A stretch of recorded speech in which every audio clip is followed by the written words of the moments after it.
할렐루야. 지난 한 주간도 건강하셨지요? 감사와 또 하나님께 영광 돌리는 그러한 여러분 되시고, 사순절 기간 불평하지 아니하시고 주어진 것에 하나님께 감사하는 여러분 되시기를 주님의 이름으로 축복합니다. 우리 옆에 계신 분들과 앞뒤로 인사하실 때에 약속의 성취자 되신 그리스도를 찬양하며 살아갑시다. 인사하겠습니다. 시작. 약속의 성취자 되신 그리스도를 찬양하며 살아갑시다. 아멘. 우리 하나님께서는 모든 인간과 소통하기를 원하시는 분이시죠. 그러나 태어나면서 원죄를 안고 태어난 인간은 자기 스스로 자기의 노력으로 하나님께 찾아갈 수가 없습니다. 왜 세상에 우상이 많을까요? 그것은 하나님의 형상으로 창조된 인간이 본성부터가 절대적인 존재, 신을 찾고자 하는 마음이 있기 때문에 스스로 신을 만들어내고 또 그 신을 진짜 하나님이라고 믿으며 살기 때문입니다. 그러나 죄의 문제를 해결하지 않고서는 거룩하신 하나님을 뵐 수가 없죠. 그래서 하나님께서는 직접 인간에게 찾아오사 자신을 계시하셨고 또 말씀을 통하여 자신의 존재 실존을 확인해 주셨습니다. 만약 하나님께서 자신을 계시하여 주시지 않았더라면 우리는 여전히 소경과 같은 영적 어둠의 세계 속에서 살아가고 있을 것입니다. 이러한 은혜의 시작은 하나님께서 아브라함에게 찾아오사 그를 부름으로써 시작되게 됩니다.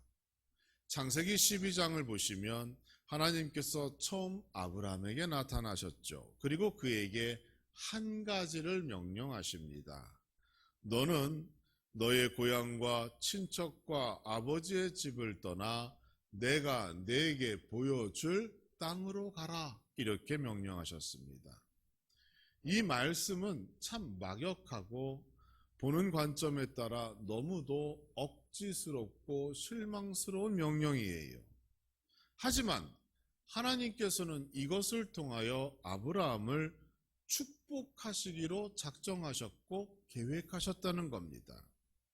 그래서 창세기 12장 2절 말씀을 보시면 내가 너로 큰 민족을 이루고 내게 복을 주어 내 이름을 창대하게 하리니 너는 복이 될지라 이렇게 약속하시는 거예요. 그러니까 1절과 2절을 하나로 합치면 무엇이에요? 하나님께서 아브라함에게 하신 약속의 내용이 거기서 드러나게 되는데 아브라함을 큰 민족이 되게 하시고 땅을 차지하게 할 것이며 모든 민족이 너로 말미암아 복을 받게 될 것이다. 이렇게 약속하신 겁니다. 그리고 이 약속은 오늘날 이스라엘에게만 해당되는 약속이 아니라 사실은 예수 그리스도를 통한 전 인류를 향한 약속인 것이고 오늘날 우리가 그 약속 아래에서 이와 같이 평안한 믿음과 신앙을 지키며 살아갈 수 있게 된 겁니다. 오늘 본문의 말씀 14절의 말씀을 다시 한번 봅니다. 이는 그리스도 예수 안에서 아브라함의 복이 이방인에게 미치게 하고 또 우리로 하여금 믿음으로 말미암아 성령의 약속을 받게 하려 함이라 이렇게 약속하고 있어요. 구약 성경에서 하나님께서 아브라함에게 하신 약속은 너를 통하여 모든 민족이 복을 얻는다입니다. 이것은 아브라함 한 사람을 통하여 복을 얻는다는 뜻이 아니라 여기서 말하고 있는 아브라함의 자손 즉 예수 그리스도를 지칭하는 약속이 됩니다. 하나님께서는 이와 같이 창세기부터 아마 그 이전부터 우리가 알지 못하는 그 시간 속에서부터 모든 인류를 죄에서 구원하시고 복 주시기로 작정하셨고 그 첫 단추를 아브라함과 맺으신 언약으로부터 시작하신 거예요. 하나님께서 아브라함과 맺으신 약속, 그 언약은 언제 더 구체적인 모습으로 나타난가 하면 바로 모세의 때에 더 구체적으로 확실하게 됩니다.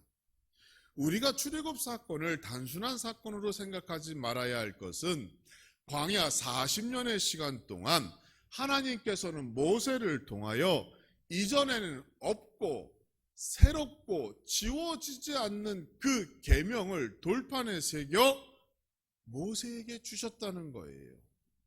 그리고 그 계명을 하나하나 지켜나갈 수 있도록 수많은 규례들을 우리 하나님께서 알려주셨습니다. 그게 모세오경, 창세기, 민수기, 신명기, 레위기 다 거기에 나타나 있는 거잖아요.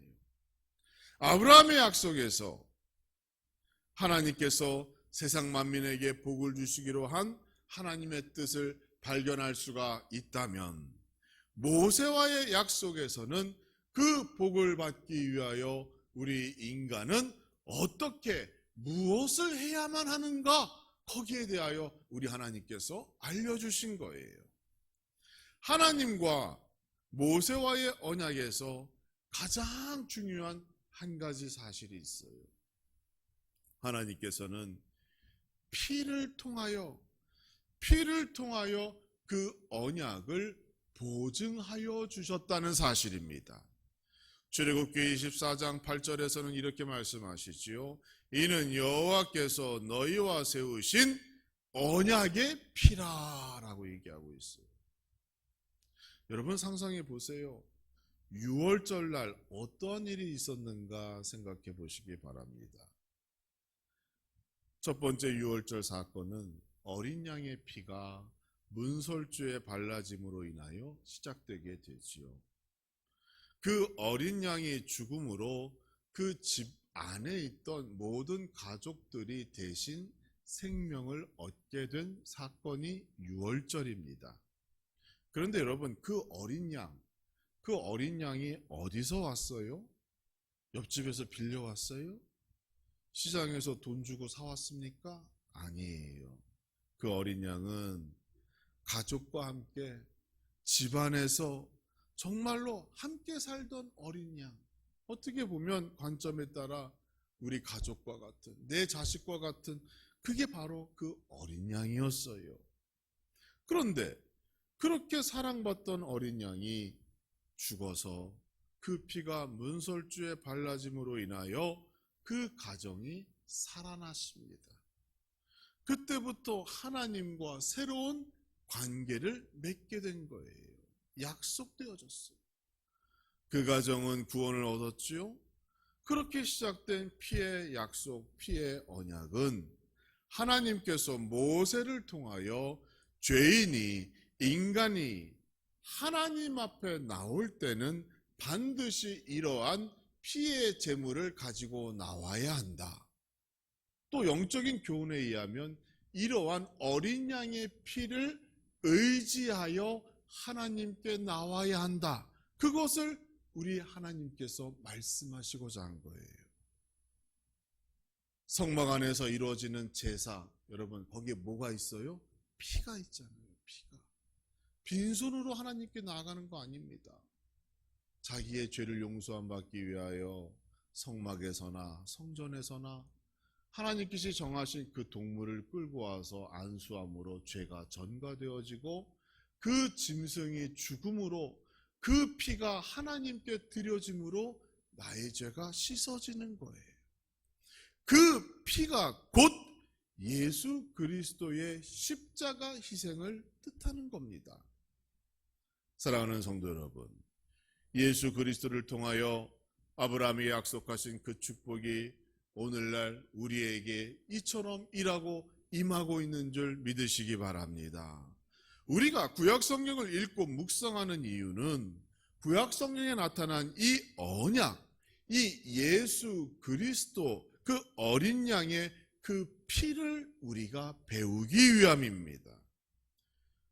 우리는 모세가 하나님과 맺은 피의 약속이 오늘날 예수 그리스도의 이름으로 살아가는 모든 교회와 성도들에게 주어지는 능력의 근원이라는 사실을 여러분 믿으셔야 합니다.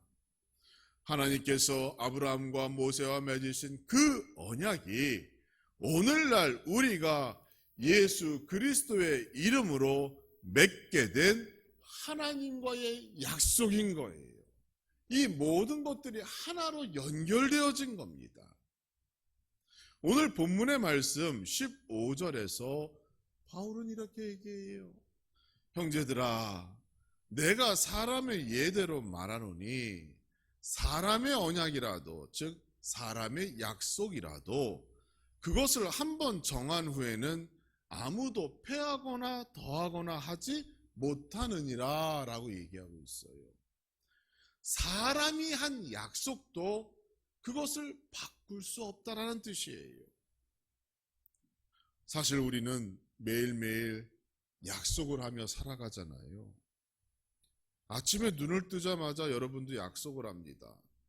오늘 아침은 미역국이에요. 약속한 거예요. 내가 미역국을 제공하겠다는 약속이잖아요. 여보, 나 이따가 5시에 돌아오는데 그때 우리 함께 시장 갑시다. 약속한 겁니다. 엄마, 다음 학기에 내가 더 열심히 공부해서 장학금 한번 받아볼게요. 약속한 거예요. 매 시간 우리는 이처럼 약속을 하며 살아가고 그것을 지키고자 노력하며 살아가요. 그리고 그것이 그 사람의 됨됨이를 확인하는 기준이 됩니다. 약속을 잘 지키는 사람은 신뢰가 있고 정직한 사람이고 믿을 만한 사람이라고 평가하잖아요. 또 그렇지 않은 사람은 어때요? 믿을 수 없는 사람이다라고 얘기하고 결국 그런 사람은 사회에서 도태되고 혼자 남게 되는 겁니다. 바울이 강조하는 것이 뭡니까?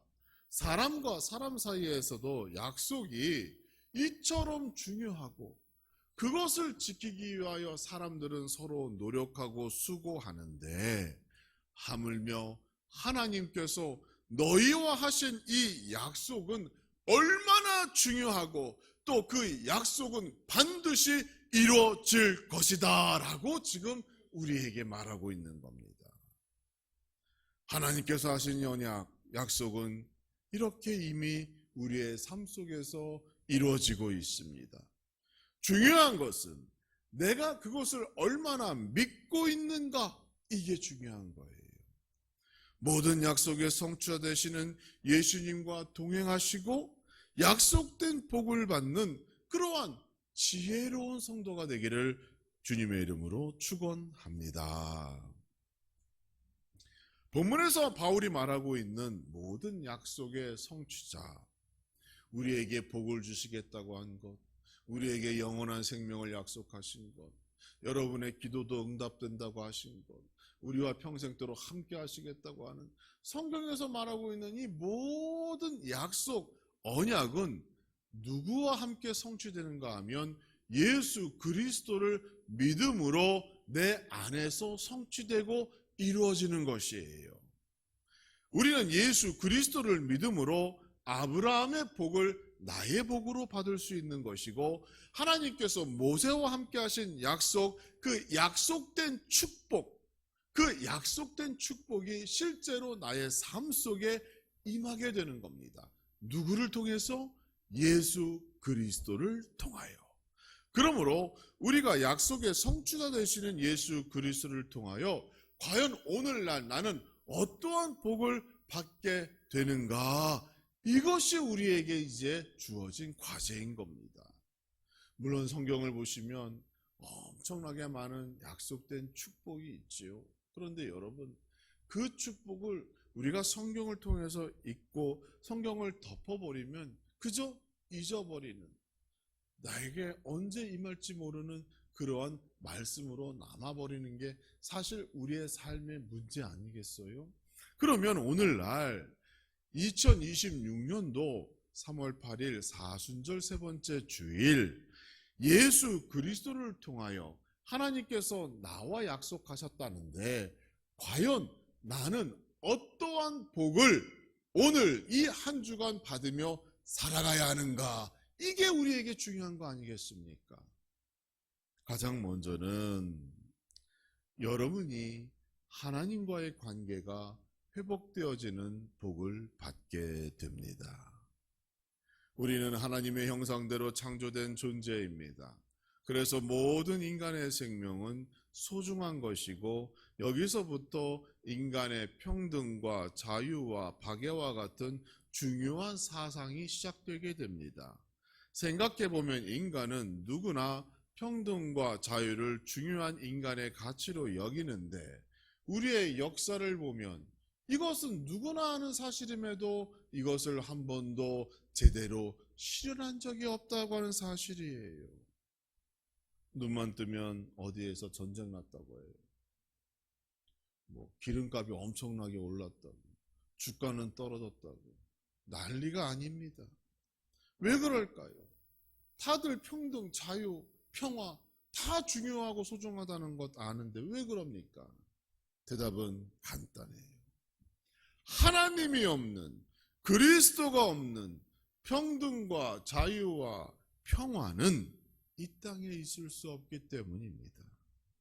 모든 것이 하나님으로부터 나온 것인데, 하나님을 제외하고 그것을 추구하고 만들고 이루려고 한다면 과연 그것이 가능할까요? 성경적으로 설명하면 하나님과의 관계가 이미 망가져 있는데 어떻게 하나님을 제외하고 그러한 삶을 살겠다고 말할 수 있겠습니까? 하나님이 그것을 허락하지 않고 있는데 말입니다. 우리가 안고 있는 인간의 문제, 사회의 문제, 세상의 모든 문제는 다 하나님과의 관계가 망가짐으로 인하여 시작되었음을 여러분 믿으셔야 합니다. 지금 세계는 여전히 전쟁 중이지요. 넓은 의미에서도 대한민국도 그 전쟁의 한 모퉁이를 차지하고 있어요. 이 대립과 갈등의 문제를 과연 어떻게 해결할 수 있겠습니까? 오직 예수 그리스도의 피, 그 언약의 피로만 가능한 것이에요. 하나님의 사랑, 그리스도의 희생으로 확증된 그 언약의 피를 믿을 때, 그리고 하나님을 시인하고 하나님을 인정하고 하나님을 경외할 때에 하나님의 관계가 회복되어짐으로 인하여 내가 변화되고 내 가정과 교회와 사회와 국가와 온 세계가 거기서부터 변화의 물결에 휩싸이게 되는 겁니다. 여러분, 예수 그리스도를 잘 믿으시면 나와 내 가족과 우리 가정과 교회와 하나님의 관계가 좋아짐으로 인하여 거기서부터 약속된 축복이 시작되어진다는 사실을 꼭 기억하시기 바랍니다. 여러분, 평등한 사회를 원하셔요? 더 자유롭기를 원하셔요? 더 풍족하고 윤택한 삶을 살기를 원하셔요? 하늘의 신령한 것과 땅의 기름진 것에 복을 받기를 원하셔요? 다 성경에 기록되어져 있잖아요. 그러면 여러분 뭡니까? 하나님과의 관계를 내가 바로 세워야 그 복을 받을 수 있겠구나 라고 하는 그러한 지혜와 지식이 충만한 이 사순절기 되기를 주님의 이름으로 축원합니다. 또 자신의 삶에 예수 그리스도로 말미암아 새로운 소망이 일어나게 됩니다. 예수 그리스도의 언약의 피는 철학적인 사변이 아니에요. 기독교라고 하는 한 종교에서 주장하는 천국 가는 길로만 이해해서는 안 됩니다. 고린도후서 5장 17절을 보면 그런즉 누구든지 그리스도 안에 있으면 새로운 피조물이라 이전 것은 지나갔으니 보라 새 것이 되었도다 이렇게 선언하고 있어요. 여러분께서는 예수님을 만난 순간부터 단절되었던 하나님과의 관계가 회복되어지는 것은 물론이고 새로운 피조물이 되신 거예요. 옛날 것, 헌 것 어떻게 고쳐서 쓰는 것이 아니라 완전한 새 것으로 거듭난 것이고 새 사람이 된 것이고 완전히 새로운 존재로 다시 태어난 겁니다. 인간은 항상 새로운 것을 찾고 추구하는 경향이 있죠. 그래서 이스라엘 백성들이 보면 어때요? 조금만 평안하고 조금만 여유 있으면, 야, 그동안 우리가 하나님의 법에 매여 있었는데 다른 나라 사람들, 옆 동네 사람들은 뭐하고 사나? 거기에는 뭐 새로운 거 없나? 보다가, 야, 저거 괜찮다. 그들의 문화 따르고 그들의 습관 따르고 이방 여인들과 연애하고 결혼하고 우상도 함께 섬기다가 결국 그들이 하나님의 심판을 면치 못하고 있잖아요. 그게 우리 인간의 심리예요. 새로운 것을 자꾸 찾고 추구하는 경향이 있어요. 인간은 새로운 것에 대한 이와 같은 호기심이 항상 있습니다. 그리고 그것을 가지고 싶다라는 욕망도 있어요.